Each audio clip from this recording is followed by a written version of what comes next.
Olá para você que nos assiste, seja muito bem-vindo. Hoje, excepcionalmente, não teremos o vídeo da devocional, porque eu vou gravar um vídeo aqui sobre o livro que recentemente eu li, chamado Opção pela Vida. Eu não estou com ele fisicamente aqui, porque foi minha mãe que me emprestou no final do ano, já está lá na casa dela, mas eu li, fiz uma resenha e aqui resolvi gravar para vocês, porque eu achei muito interessante esse livro.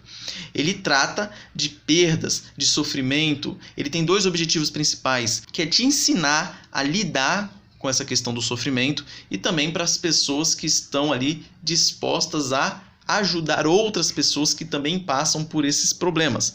Ou seja, o livro é para todo mundo. Porque ou você está sofrendo, ou você já sofreu, ou você vai sofrer. E você vai conviver com pessoas que estão passando por sofrimento e você vai ter que consolar essas pessoas, seja um amigo próximo, seja algum familiar ou algo assim.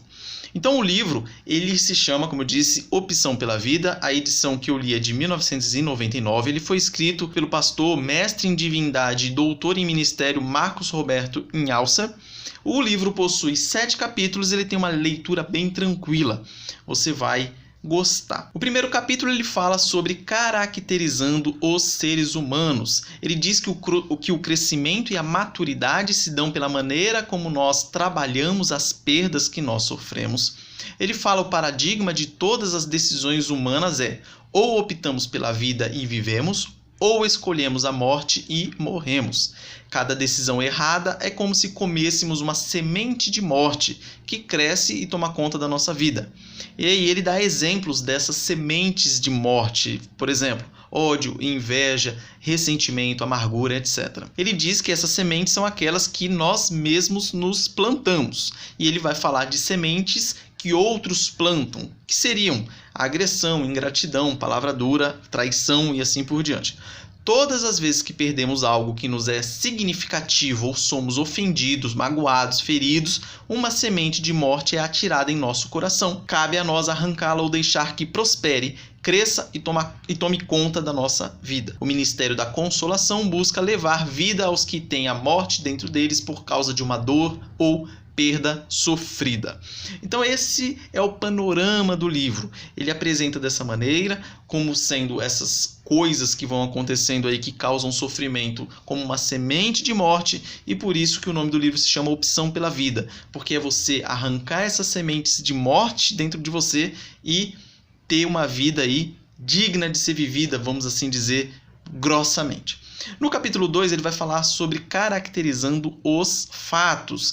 Aqui ele traz duas grandes causas que nos levam ao sofrimento, que são as tragédias e as crises. O que nos faz sofrer são as perdas oriundas das tragédias e crises e não destas em si. E aí ele vai trazer 6 tipos básicos de perdas, que são perdas materiais, relacionais, intrapsíquicas, funcionais, de posições e sistêmicas. No capítulo 3 ele vai falar sobre o tema reacionando às perdas. Ele diz que a primeira reação diante de uma perda significativa é a incredulidade. Ele diz que essa incredulidade é um mecanismo de defesa do nosso emocional, vamos dizer assim, e ele é importantíssimo. É aquele primeiro impacto que você vai ter com uma notícia ruim, que você vai, não acredito, é aquela incredulidade. Isso é um mecanismo abrandador, é algo que vai fazendo com que você entre num processo de aceitação daquela perda que você sofreu.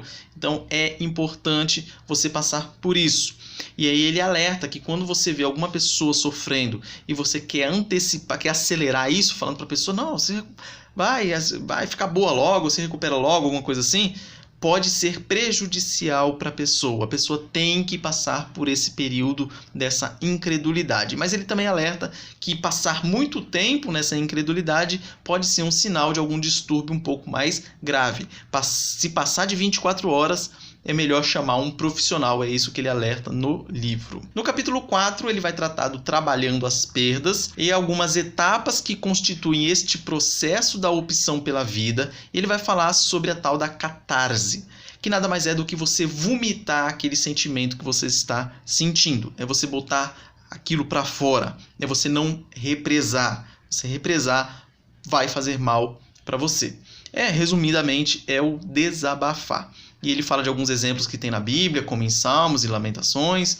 E ele diz que o que se percebe lá é a espontaneidade e a sinceridade do salmista em colocar para fora os seus sentimentos diante das perdas e conflitos que estava vivendo. Ele diz que o processo catártico, que é essa questão da catarse que eu falei, é um plano de 3 etapas, principalmente para aqueles que relutaram por um tempo em elaborar sua dor. Ou seja, quais são esses fatos? Reviver os fatos, revisar os fatos e revisitar a cena revisada. Ele diz que o Consolador deve ajudar a pessoa a não ficar presa no passado, mas caminhar adiante na superação da perda. Ou seja, nesse processo de catarse, a pessoa vai reviver os fatos, mas você não pode ficar preso no passado, você tem que progredir. Você revisa, você relembra os fatos, mas para trabalhá-los e assim você avançar, que essa é a intenção. No capítulo 5 vai falar sobre trabalhando as emoções. Ele diz que a primeira reação diante de uma perda ou outro fato ela é emocional. E ele vai dar algumas atitudes aqui, vai explanar cada uma delas, que é muito interessante. Não vou falar de cada uma delas para não ocupar muito tempo, mas é legal. Ele fala sobre a ira, ele fala que a ira ela pode ser positiva ou negativa. Ele vai falar sobre transtorno de estresse pós-traumático. Ele vai falar sobre culpa. Ele vai falar que essas pessoas que se sentem culpadas, elas podem ser divididas em 2 grupos, que são os realistas e os exagerados. Aqueles que sentem culpa porque realmente teve culpa e tem aquelas pessoas que exageram nessa questão da culpa. Ele vai falar sobre vergonha, também vai falar que o enfoque positivo e o negativo da questão da vergonha. Ele acaba falando que a vergonha, no fundo, é um sinal de maturidade humana, pois demonstra que a pessoa tem um sentido de vida comunitário, mas também pode ser essa questão da vergonha é algo prejudicial, e ele explica um pouco mais a respeito dessas coisas. Essa questão da vergonha eu achei bem interessante, que ele fala aqui de algumas coisas que podem acontecer na nossa vida, algumas perdas que causam vergonha. Por exemplo, aquela cirurgia de mulheres que tem que tirar o seio, por exemplo, quando tem câncer de mama. Ele fala do tratamento quimioterápico, ele fala de pessoas que têm alguma parte do seu corpo amputada. E aqui eu achei bem interessante uma coisa que às vezes parece que a gente não para pensar, eu pelo menos. Você saber que uma pessoa que perdeu uma mão, perdeu um braço, perdeu uma perna, ela está sofrendo e vai sofrer por causa dessa perda e tudo mais, é uma coisa. É simples, é tranquilo, a gente sabe isso, na cara do gol ali a gente já percebe isso. Só que ele fala de uma coisa interessante que eu não tinha parado para pensar, mas a pessoa que perde os dentes é uma perda também, e às vezes a gente relativiza isso aí. Às vezes uma pessoa que perde os dentes está sofrendo, ela tem vergonha, e isso atrapalha o físico também na hora de se alimentar e tudo mais. Então tem que ser olhado também de uma forma como se fosse uma amputação de qualquer outro membro, a perda dos dentes. Depois ele fala aqui sobre as vergonhas e tal, ele fala um pouco sobre depressão. Dentro desse mesmo capítulo ele mostra a diferença entre ansiedade, vergonha e culpa, bem interessante. Ele fala que a ansiedade precisa ser liberada pelo reenquadramento, descarregada por um tempo de respiração profunda e dissipada pela ação. Ele diz que é estar seguro para você eliminar a ansiedade. Para você eliminar a vergonha é ser aceito. E você eliminar a culpa é ser perdoado. Bem legal essa tabelinha. Ele fala um pouco aqui de como trabalhar as ideias suicidas, e um dado interessante, ele falou que as ideias suicidas ela é menos provável entre pessoas casadas com razoável a bom nível de relacionamento, é muito legal. E fala que um tratamento bom é as pessoas terem canais de comunicação. Quanto mais canais de comunicação a pessoa tiver para expressar seus sentimentos de ira, revolta, amargura, menos propensa estará para cometer o suicídio. Isso tudo foi no capítulo 5, daí entramos no capítulo 6, o penúltimo.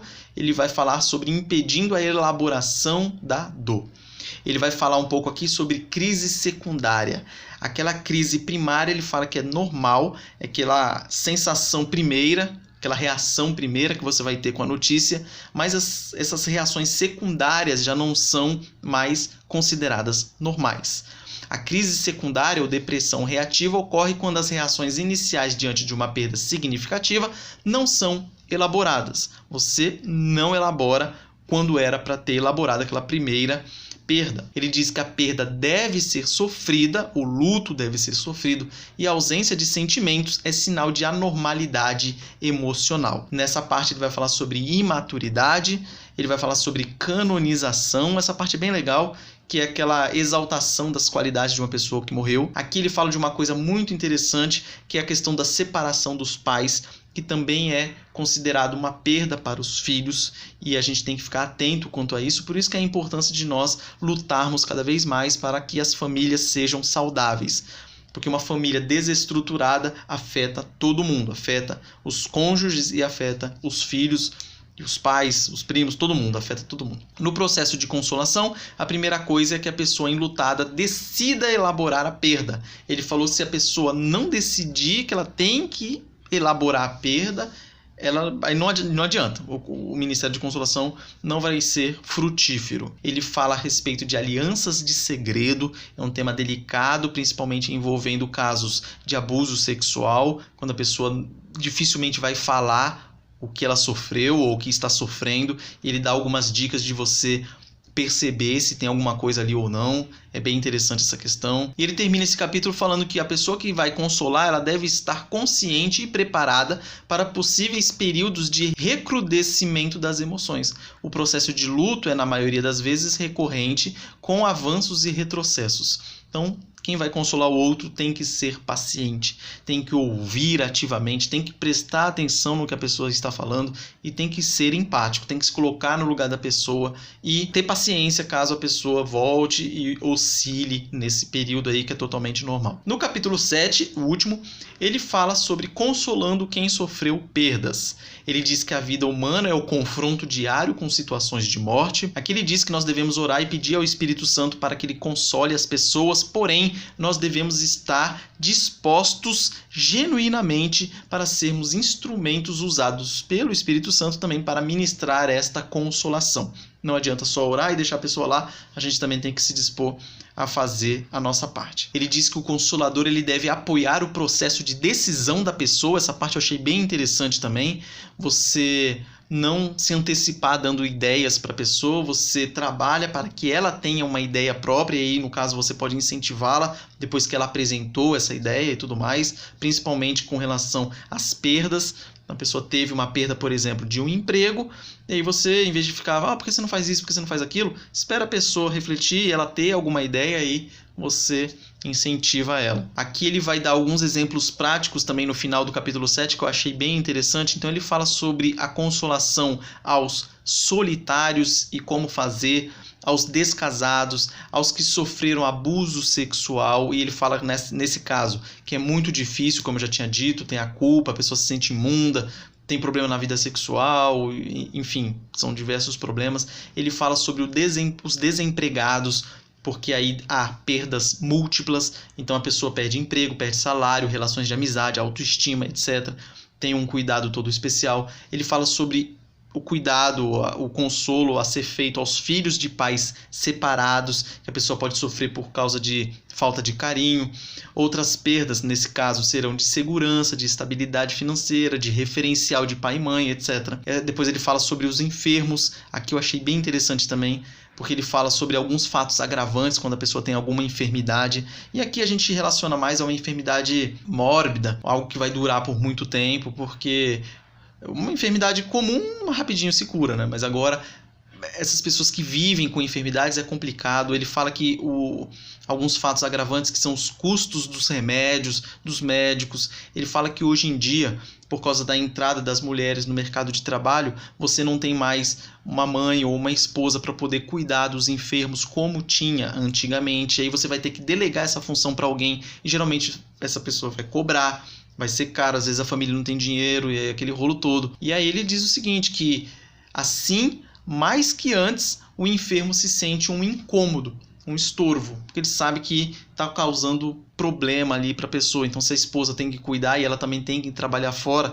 aí ela vai ter aquela dupla jornada, cuidar do marido no caso, aí trabalhar, cuidar dos filhos se for o caso. Então é um caso bem delicado também essa questão das enfermidades. E depois ele fala a respeito dos amputados também e chama a atenção para aquela questão que eu falei dos dentes, que eu não tinha parado para pensar nisso, e é bem interessante. Cabelo, pessoa que, por exemplo, está fazendo um tratamento quimioterápico e perde os cabelos, é uma perda. causa sofrimento e a gente tem que saber como tratar isso.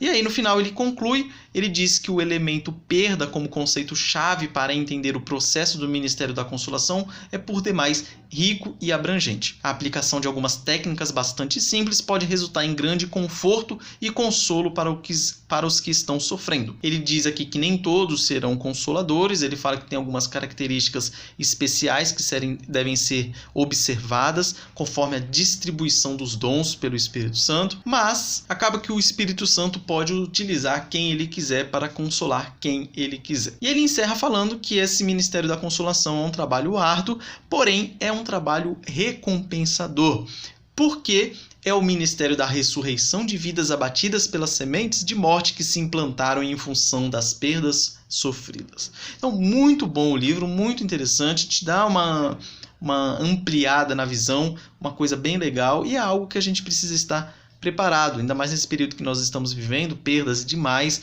Essa semana mesmo eu tive que consolar uma amiga minha que teve a situação aí de perder os pais no mesmo dia, uma situação dura, e acabei utilizando um dos ensinamentos que tem nesse livro, funcionou, achei bem legal. No começo da conversa ela estava muito abatida, no decorrer da conversa ela melhorou, achei muito bom.